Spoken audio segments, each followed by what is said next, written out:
In today's video, I'm going to teach you how to add an email link to a button on your web page. This can be a great way to allow users to get in touch with you directly through your website. So let's dive straight in and walk through the process step by step.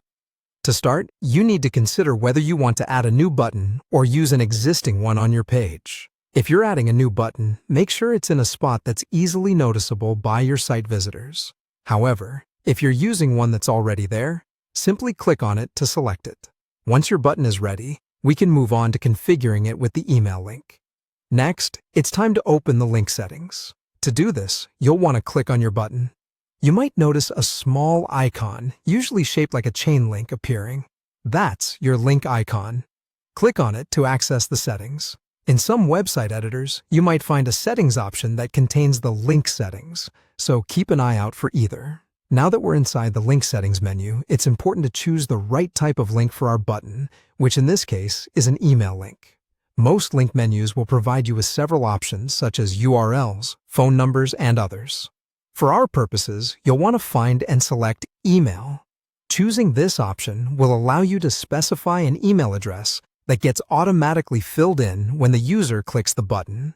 With the email link type selected, let's go ahead and enter the full email address in the To field.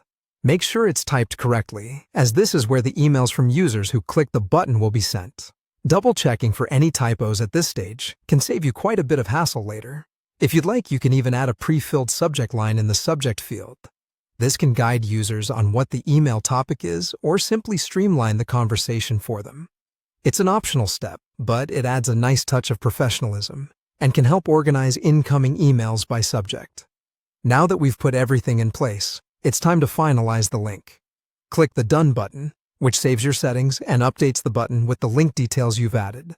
But we're not quite finished yet. Testing is crucial. Here comes the final and very important step: testing your link. Switch over to preview mode on your web page to see things from a user's perspective. Now, click on the button to ensure it pulls up an email draft with the correct email address and subject line in whatever default mail client you or your users might be using. It's always a good idea to double-check that everything operates smoothly, ensuring a professional and functional user experience. And that's it. You've now added an email link to your website button, making it even easier for your users to contact you. Happy website building!